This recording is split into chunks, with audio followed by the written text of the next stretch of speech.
Hey everybody, Tim Miller from the Bulwark here. We're doing something a little different. I'm bringing in Dylan Housman, who's editor-in-chief over at the Daily Caller. Many of you might have seen, we did a video, I guess a couple weeks ago now, that was maybe mocking a little bit an interview that one of Dylan's reporters did with President Trump. The Daily Caller, a right-wing news outlet, dropped an interview with Donald Trump. I do believe that irony is dead following the interview. It is a doozy. There's much to get into, much to discuss. That was titled, if you want to go watch that, Bizarre Trump Interview Spirals into Absurdity. We'll put a link in the notes here. Dylan reached out, thought maybe we were a little harsh or unfair, and I thought this would be a good opportunity to talk across areas of difference, something I'm trying to do more over here on the page. And so we're having him on here. Dylan, for folks who don't know, the Daily Caller, how would you define the Daily Caller? It's a conservative, right-wing, however you want to define that, news publication, founded 15 years ago or so, founded by Tucker Carlson back in the day. He's no longer involved. Once he went to Fox, but that was where it was founded. We do conservative news, some opinion stuff, but we try to be a news fact-based outlet. I was gonna go reflect on the interview first, but since you mentioned it, what do you make of Tucker these days? I think Tucker's doing really well with TCN, is my understanding, and I think he is certainly tapped into something that a lot of other commentators haven't. I think it started when he was on Fox News, frankly, and he was willing to talk about certain things that a lot of other mainstream commentators weren't. And so when he left Fox, I think he's continued to do that, and it seems to be going really well for him. So. I mean, some of the stuff seems pretty crazy, though. I mean, the National Enquirer also taps into things that other people don't want. And there's a lot of ways to tap into things that people want that's maybe not healthy and nutritious for folks. And what was with the hummus eaters at Charlie Kirk's funeral? And I can just sort of picture the scene in a lamplit room with a bunch of guys sitting around eating hummus, thinking about what do we do about this guy telling the truth about us? We must make him stop talking. And there's always one guy with the bright idea, and I could just hear him say, I've got an idea, why don't we just kill him? That'll shut him up. That'll fix the problem. I did not watch the full Charlie Kirk memorial. I have to say, I watched Erica's speech, I watched Trump's speech. The hummus eaters comment, people, he said he thought people were taking it out of context. He didn't think it came across that way. So that was his statement on it, and it speaks for itself, I think. All right, let's just talk to the interview. I actually want to get your take on the Trump administration broadly, because I think it's the thing that I have kind of the least grasp on, which is how people on the right actually feel about how the administration's doing. But before that, since this was what was the prompt for the discussion, the interview that you guys did with the president, for me was, a little bizarre and absurd, and a little bit of a suck up. A little bit of suck up. I mean, we start with media bias. We talk about whether we're going to name things after him, whether it's going to be on Mount Rushmore. I mean, where did you feel like we were unfair in the critique? So, Tim, I don't know if you've ever interviewed the president or if any of your reporters have. But this president, Donald Trump, this president or any president, I guess. Yeah, no. We had like an hour with him to sit down and talk to him. He was in the Oval Office. I think with this president, if you want to make news, if you want to get interesting things out of him, you have to get him comfortable and have him in a place where he's not going to be overly defensive. He does not like the media, as we know. You don't want him to be closed off and defensive and just, be shut down. And so, you guys picked certain moments from the interview that were lighter hearted or maybe not the hardest hitting journalism to highlight. That's, you're right, if that's what your audience wants to hear. But there were plenty of moments that were very newsworthy. We asked him certain questions that he was not comfortable with. We asked him about Chinese students being let into the United States, which a lot of his supporters are not happy about. I mentioned that, I'm pretty sure.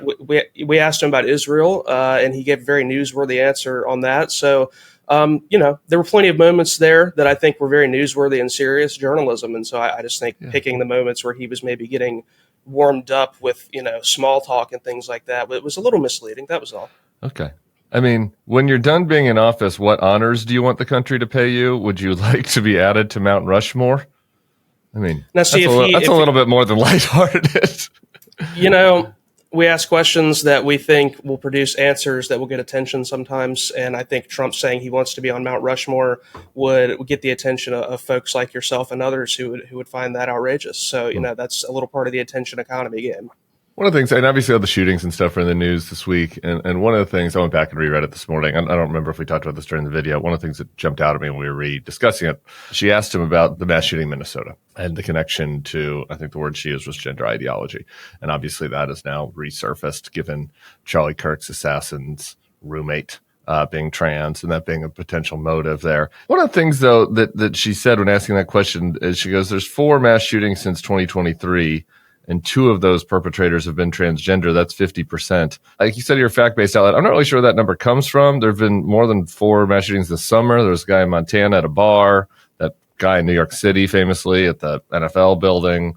There's a drive-by outside a rap album launch party. There's a guy in Lexington, the trooper, that went to a church. That's all been this summer. It was not new mass shooting, but there was a guy outside the CDC that was kind of a anti-vax crank, killed the cop. To me, like that, what do you think about that? Who gets to decide what a mass shooting is? There's various databases that track these things, and is a gang shooting where one gang shoots another, and there's 3 fatalities or 2 people get hit. Is that a mass shooting?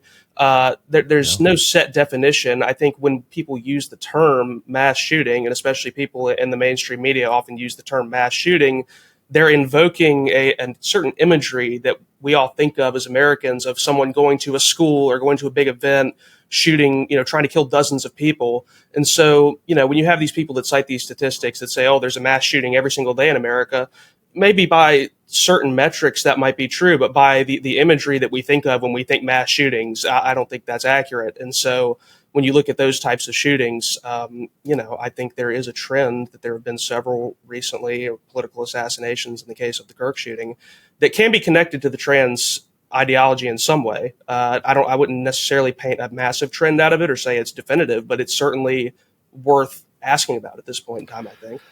Yeah, you can see how that would stokes animus towards trans people, though, to kind of juice the numbers to make it seem like half the mass shooting are trans folks. Like obviously half the mass shootings in this country aren't from trans folks. And if you're going to look at a more common trend about mass shooters, like they're mostly 20-year-old white dudes. That's most of the mass shooters. So, to single out the trans folks and not mention that, across ideology, I'm not saying they're all 20-year-old conservative white dudes, but most of them are 20-year-old white dudes. Much higher percentage than transgender. I think this gets at a difference of how maybe the left and the right view what transgenderism is. If you think that being trans is just an immutable characteristic, like being a white guy, then your framing might make sense. If you view it as this ideological, social contagion of sorts that is taking, gender confused young people or isolated young people and pushing them down a path of trying to change their gender and do all these sorts of things, then it doesn't really make sense to lump it in as like a demographic category, like someone's skin color, in my opinion. So, I think that's just seeing that issue differently, really. I guess my point is, I obviously reject the construct that you just laid out about social contagion, but even in that construct, it's still like, it's still concerning. And I think that you guys would be mad at me if I had an interview with a prominent Democratic official and said, half the shooters have been Christian. Maybe Christian ideology is running them down. Or Trevor, half the shooters have been, I don't know, some other trait that codes more right wing. It's like, I think if there have been several high profile shootings in the run up to that interview that were committed by people who were Christian and there was evidence that their Christian beliefs were part of their motivation for the shooting. I don't know. I don't know if I would have that much of a pushback to it, because it would seem like a legitimate question to ask, frankly. Well, we don't know what is in your heart. But the interview with the president started with a complaint about media bias in the New York Times, and that's a very and it's a very common thing that's happening over there. There's a lot of media criticism going on of the mainstream media. The mainstream media does a lot of things that are criticizable, I would say. Okay. You probably agree, maybe just from a different direction. I know. I think they do plenty of things that are criticizable. And I think that it was true of this interview. We could do more, and we can go back to it if there's something in particular you want to talk about. But I'm more interested in your take on the Trump administration broadly, and just looking at the metrics, economy, foreign policy, commitment to conservative principles. Like, how do you feel Trump's doing? There's a lot of things to like. It's not perfect, I would say. We got a pretty good GDP report today, speaking of the economy. So I know people have been kind of honing in on that as a potential weak spot, and inflation and the tariffs and stuff, but we got a good GDP report today. Foreign policy, I think it depends on what your worldview is. I think Trump actually has a foreign policy. The previous administration felt like we were just kind of floating along. There was no plan to solve anything in Ukraine. There was no plan to solve anything in Gaza. Obviously, there's still killing happening in both those places now. They haven't been solved, but it at least feels like there's an attempt to be solving them, I would say. You feel like he has a plan you feel like he has a plan in Ukraine? I mean, he just totally changed his position on it yesterday. From what, and he said he was going to solve it day one. Trump, he said he had a big summit with Putin. He talked about how he browbeat Zelensky. He talked about how Zelensky has no cards.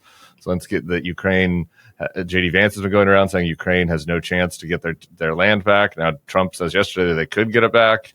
He wants to give weapons to NATO to give to Ukraine. I mean, he's had a total 180 on it. I don't understand how you could feel like he has a plan. I think he has an end state in mind. He wants the war to end. I don't think the Biden administration had an end state. I actually don't think the Biden administration really had that end goal in mind. They seem to be content to just be in kind of a stasis where we're going to continue to give weapons and see what happens and try to bleed Russia out forever, I guess. Trump, he tried to solve it through negotiation at first. He tried to butter up Putin, and now he's switching because it didn't work, So I don't think that's a demerit to say that, the strategy changed or the tactics changed. And his entire stated policy, it was a complete failure, is not a demerit.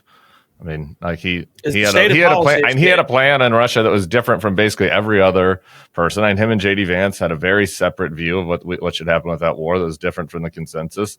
They tried to execute, which was basically coddling Putin and sucking up to him in the hopes that he quits the war. That I thought was very obviously not going to work to anybody who has paid attention to Vladimir Putin. But that was what they wanted to do. Nobody else wanted to do that. That was their stated plan. They tried that for 9 months. It's been an utter failure. Putin's war on Ukraine has become more intense. More civilians have died. And now they just switched sides to go to essentially the Biden position like yesterday. How is that not a demerit? I don't think it's a demerit to switch your tact when things aren't working. I just said it didn't work. So I acknowledge that the initial, plan did not work. And so now they're trying something different. I don't think that's what you're supposed to do when you're in charge of something, when you're a leader of some sort. If you try plan A, it doesn't work, you go to plan B. I don't see, you can acknowledge. But also, if your plan A was really stupid, everybody told you it was stupid, and then it didn't work. We can also just acknowledge Plan A was different than what the plan, the previous administration's plan was, which also didn't work. So, I don't see they tried something. I don't know. I think the previous administration did pretty good of protecting Ukraine. I mean, Russia invaded them. There was some category of people, probably if J.D. Vance was president, they probably would have just said, we're not going to get involved at all. And Russia and Putin might be in Kyiv right now. I mean, a lot of people thought that Russia was going to easily dominate Ukraine. I mean, so I'm not saying that the situation was perfect when Biden headed over to Trump. It's not, but that's a pretty notable accomplishment that's worth mentioning, that Ukraine protected itself from an aggressor. Yeah, but when did the Biden administration ever indicate that they were trying to pursue some sort of end state? It was perpetual sending of weapons with no even openness to any kind of negotiation, no anything. And that, we saw why they weren't open to negotiation, because you can't negotiate with Putin. He's not a reliable counterparty. Do you know that for sure until you at least attempt it, though? I mean, at some point, I was pretty sure, and it bared out. Does it have to end? And just to be clear, I don't think Putin is someone that you can negotiate with at the moment, and I don't think that we should stop sending arms to Ukraine. So that's my position. But I don't think the idea that we're just never going to even broach the idea of negotiation when that is how it will have to end at some point, I don't think that makes much sense either. Like, what is the plan in that scenario? What do you think the end game is for Gaza? You said you don't think he also has a plan for that. What's the plan that they're working on there, do you think? I think Trump is frustrated by having to have a war on his watch and wants it to just end. I don't know that there is some grand scheme of how it's going to look afterwards. And I don't think it's not really in America's interest directly to be that concerned with what it looks like afterwards, so long as there's peace and people are not dying anymore. And I think that's what Trump's position seems to be. I know there are other people in the administration that you could point to that, maybe want to turn Gaza into, a beachfront, hotel resort. Or there are other people that want to displace Gazans, I guess. And there are these various opinions, but I don't think the president's not ideological on foreign policy. I don't think. I think he just wants the war to end because he views it as a political liability and a headache. And that's what America's interest should be. It should be to just have peace. It's not our problem what's going on between them if there's peace. Sure, but most people want the war to end. Maybe not Bibi, but most people want the war to end. It's like, if you're looking for Bibi Netanyahu defense, you're not going to find it from me. Yeah, so, wishes, I guess, isn't good enough. I guess all I'm saying is that you said that you felt like they had a plan or an end game, and I don't see it in either situation. What do you think about the boat bombing in the Caribbean? Do you think that's good? Do you think we should just be gadding random boats outside of Venezuela from the sky? Do we know it's a random? I mean, the premise of that are random boats. I mean, you don't think? Well, I mean, it's not a war. We're not in a war. I guess that's what I meant. Maybe they're criminals. Maybe they're not. I guess, are you confident in the administration's telling the truth that they're drug dealers coming for the country with drugs for the country? I think that. Do you believe they're telling the truth about that? I'm sure they had intelligence that indicated that these people were affiliated with a drug cartel or drug trafficking. Or did you think the people that we sent to El Salvador to that death camp in El Salvador, to the Gulag, do you think are you confident that they were gang members, Tren de Aragua? Did you think that? Did you trust the administration on that? Maybe not 100% every single one, but most of them. Oh, okay. So you do think that the administration lied, and we likely sent people that were not gang members to a foreign prison. You agree with that? I think that the people they're arresting are people that were suspected or charged with crimes for the most part, as far as I know. You think the gay hairdresser? Andre? You think he was a gang member? What do you think his job was in Tren de Aragua? Was he doing hair and makeup, or what do you think was his role? I don't think the gay hairdresser was doing hair and makeup for Tren de Aragua. I think that if people are here illegally, then we need to deport them and to foreign prisons with no due process. We should send them to a prison in a third country with no due process, and the government should lie about who they were. You're okay with that? I'm not okay with the government lying to them about who people are. But they lie. That's a simple question. Do you think they lie? The idea that before the Trump administration, that every single criminal case or deportation case or anything that's ever happened in the United States was all on the up and up, and every I was dotted and T. Okay. Well, of course not. But we never sent people to a foreign prison camp before this time. Like that was. But I have no problem with people that have links to gangs being sent to a foreign prison. But you just said you assume some of them didn't. You assume some of them didn't. I assume, and look what happened with Kilmar. He was sent there, and then he was brought back and got his due process. So I'm sure mistakes happen, and then you can rectify mistakes if they happen. That's a pretty bad mistake, sending somebody that's not a gang member to a foreign prison for 4 months. People on death row get executed by mistake throughout American history. Just because other bad things happen. This is my issue, man. Okay, I'm here. Oh, fine. Yeah, other bad things happen, but I don't understand why you're so hesitant to just admit that this is a bad thing. You don't have to talk about other bad things that happened in history. Like, sure, like if you believe the administration sent people that were not gang members to a foreign prison and lied about it? I have not reviewed every single person that got sent to CCOT. But do you think what do you think? I would think that there might have been some mistakes, because in law enforcement, there are always mistakes that happen, and you hope that you can correct them. What I reject is the premise that it's somehow unique to what's happening now, that people get wrongly arrested or people get wrongly imprisoned, or that these things happen. Of course it happens, and you need to try to fix it. And it's bad if it happens, and it's bad to lie about it if somebody's lying about it. They obviously lied about it. I mean, okay, you don't think so? You don't think so? You think that they were telling the truth when they said that these were the worst of the worst? They're all Tren de Aragua, that they vetted them, that they knew, that they had intelligence. They lied about that. I think that they were attempting to arrest the worst of the worst in Tren de Aragua members, and I don't think. And the vice president, I don't know, man. The vice president lied about this in the Vatican. Ross Douthat interviewed him in the Vatican, and he asked him if he thinks they wrongly sent people, and he said no, and he smeared the media, and he smeared all the people that were complaining about it. That's a really bad lie. I mean, these are human beings' lives. I don't. If Kamala Harris told a lie about that bad, I would have said that was bad. No, that is bad. That is bad to lie about, and you should. But the government is obviously the government's going to defend their own actions and what they're doing. So if we agree that some of those guys were probably not gang members, like the hairdresser. I'm sure there's some people that have been deported or sent that are not gang members. I'm sure it has happened. Okay. I don't think that is some. Prisons, so. I don't think that is some crazy, unique indictment of this administration. Well, it is because we'd never sent people to a foreign prison camp before. That was the new unique thing. W was not doing that. Is wrongly imprisoning someone in an American prison. Why is that significantly better than if it's in a foreign prison, if they're not even American? I just you can have due process in America because eventually you get to see a lawyer in America because you're not sent to El Salvador and put in a hole where you're raped. They brought him back. They brought him back to the United States. Not the other 300. Okay. Where I was trying to get to with this, but you're being a little belligerent about just acknowledging what happened. I'm not trying to be belligerent. Yeah, just acknowledging what happened. This happened.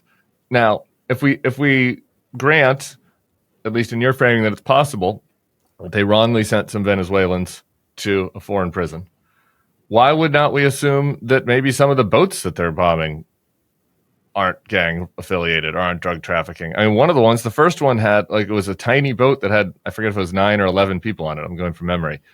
That I interviewed people that do drug, that are in law enforcement and have worked, in the military, that this was part of their remit. And they're like, that doesn't feel like a drug boat to me. Like usually it's 3 people. So I don't know. Maybe it was. Maybe there was 11 people on a small drug boat out of Venezuela, and those drugs were coming to America. But it doesn't seems. I don't really trust that it is. Do you?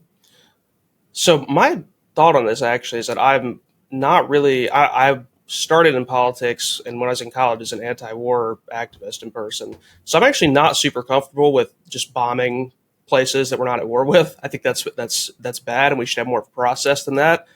I don't think I would assume that it was just some random fishing boat. I don't think that necessarily makes sense. And I would assume that, it's not like the war on terror where we're just dropping bombs left and right every single day. And of course, at that volume, at that pace of action, you're going to bomb innocent people and you're going to make mistakes of that sort. I would assume in this case, where it was in the first bombing was just one strike on one boat, that they didn't just pick some random boat. That doesn't make any sense. That I would assume that there was intelligence, like there are with any military operation, to lead them to the conclusion that's who was on that boat. And do I think that that's the right tack to take necessarily? Not necessarily. Again, I'm not in favor of just bombing random countries without congressional authorization and without having a process. But I think taking the extra step beyond that to assume that it was just random fishers in that boat, I don't really see the evidence. I'm not assuming that. I'm just saying we don't know, and I don't really have any reason to trust them. They haven't provided very much information. What about the corruption part of the administration?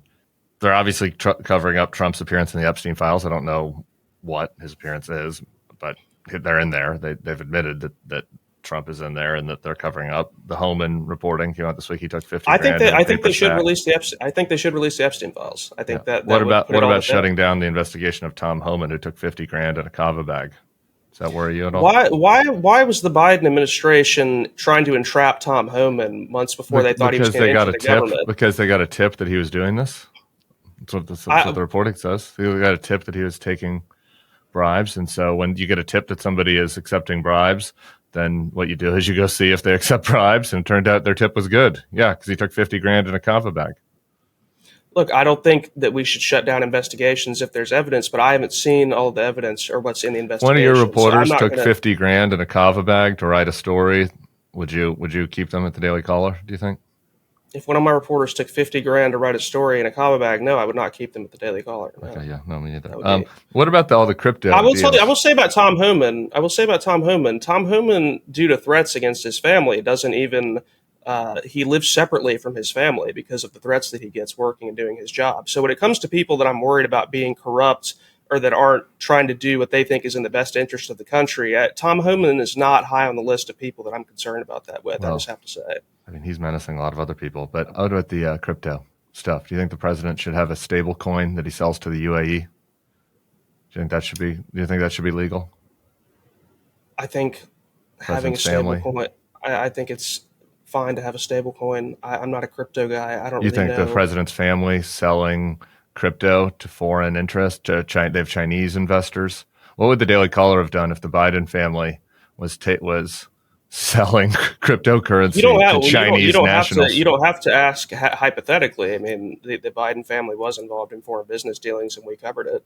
And there's been plenty of coverage of what Trump's doing with crypto. I don't think it's good. I don't think it's a good look to be selling crypto to foreign investors and have foreign countries involved in that. No, it's not a good look. Yeah. And the scale of it is crazy. It's we don't even know who's because we don't even know all the people that are investing in this crypto. Yeah, not great. Not a fan. Yeah, not a fan of that either. So what have you been a fan of, I guess? What do you think he's really knocking out of the park? See, here's the tenor of this conversation. We've been picking on specific instances where things have been executed poorly, or unprecedented corruption and lying about mass deportations, failed foreign policy. Deportations, yeah. Again, failed foreign policy we just disagree on, I guess. Okay. But the Trump administration, the reason I think Trump won is because he actually was focused on kitchen table issues that people cared about. People wanted the border to be secured. People wanted inflation to come down and the economy to improve. People wanted to this is not a kitchen table issue, admittedly, but people were culturally, I think, fed up with a lot of the DEI and left-wing, cultural ideology that was going on. Yeah. And he's come into office and he's addressed many of those things. And so I think if you look at the border being secure, we had an entire discourse for weeks about how we needed to pass new laws and we need to do all these various things to secure the border and stop the flow of illegal immigration. And Trump came into office and it basically instantly stopped, just based on executive actions and what he was doing in his rhetoric alone, actually. So I think if you look at the issues that animated people in the previous election, many of them have been addressed. The border's been secure. We just got a great GDP report. We've got DEI being purged out of the federal government. So some of the things that were run on are being executed on successfully. I don't think that's like a controversial I want to pick on two of those things. We're kind of running out of time. I like you agree to disagree with me on foreign policy. I agree to disagree with you on the border. We can maybe have a separate conversation about the border someday. Hold on that. What would you disagree with on the border? I don't think it's good. I don't think you want to live in a country that has net negative migration. I think it's against the American tradition. And I also we just got new polling today that Americans still overwhelmingly trust Republicans more than Democrats on the immigration issue. That's okay. So I think that suggests that.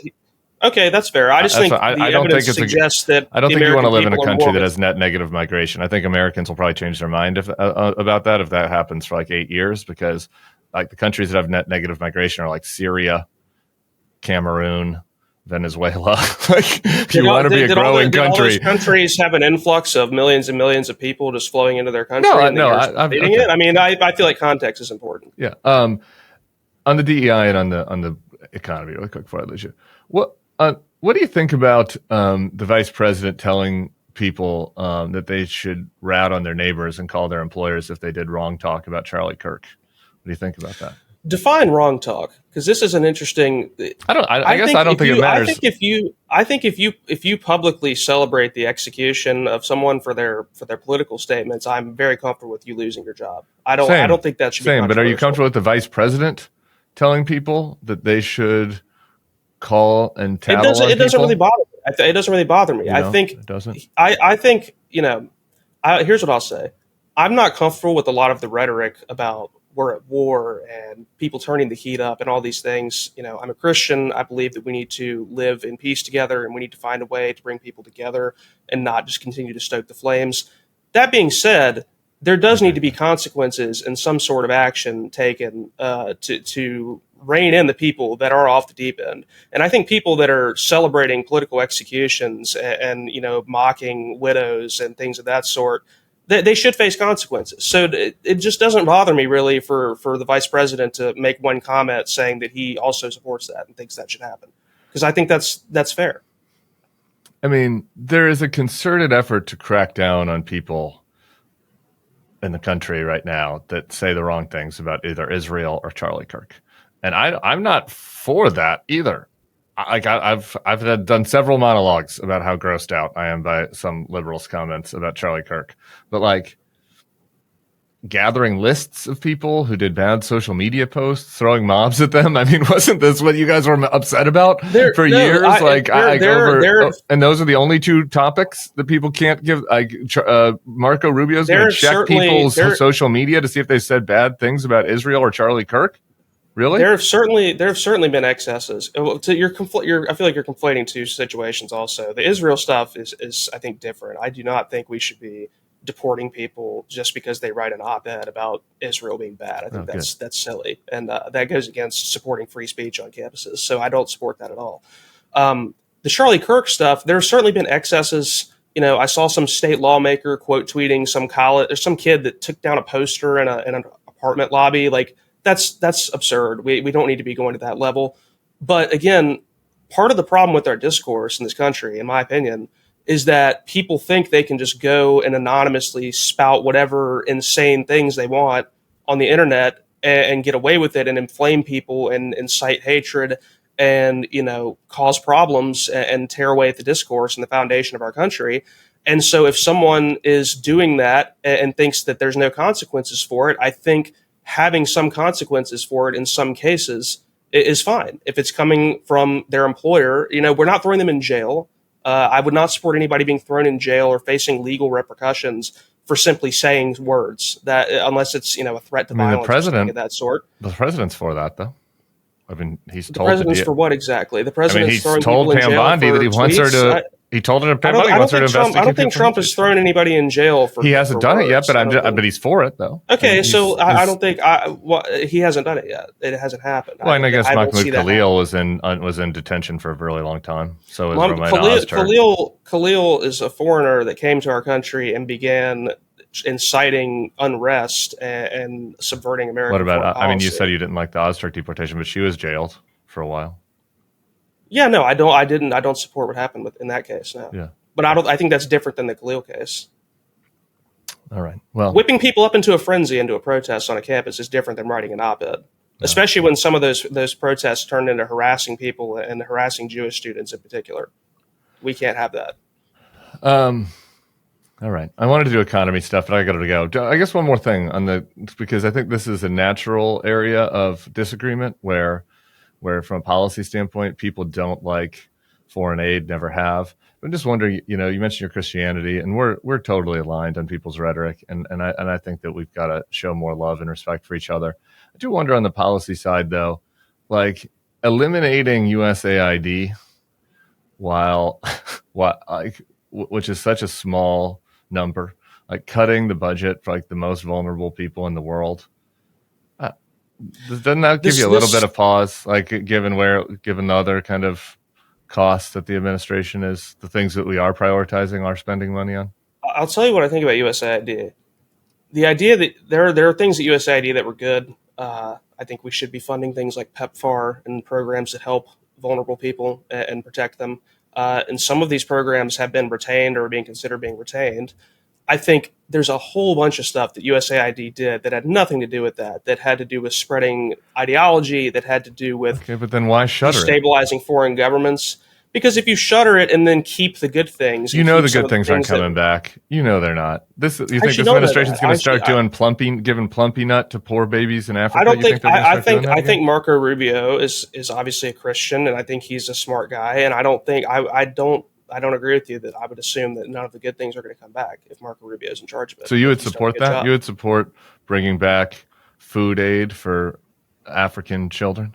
You would support that? Yeah, I think having American soft power around the world is important. What I think is bad is using USAID to try to destabilize foreign governments or spread wacky left-wing ideology around the world, which doesn't really serve anybody's interest. And that is something that USAID Marco. Maybe we can end that on a positive note, and Marco will know that he'll have cover from the Daily Caller if we decided to start doing foreign aid to poor people in Africa. Again, I don't really see that happening, but I'm against starving children. I don't think that's a crazy take. I think Marco Rubio is as well. So okay, great. Dylan Housman, man, thanks for coming on and dealing with my bullshit. I appreciate it. Thanks for having me. Let's stay in touch. Yep. Everybody else, subscribe to the feed if you made it through that. You're going to love the rest of this shit too.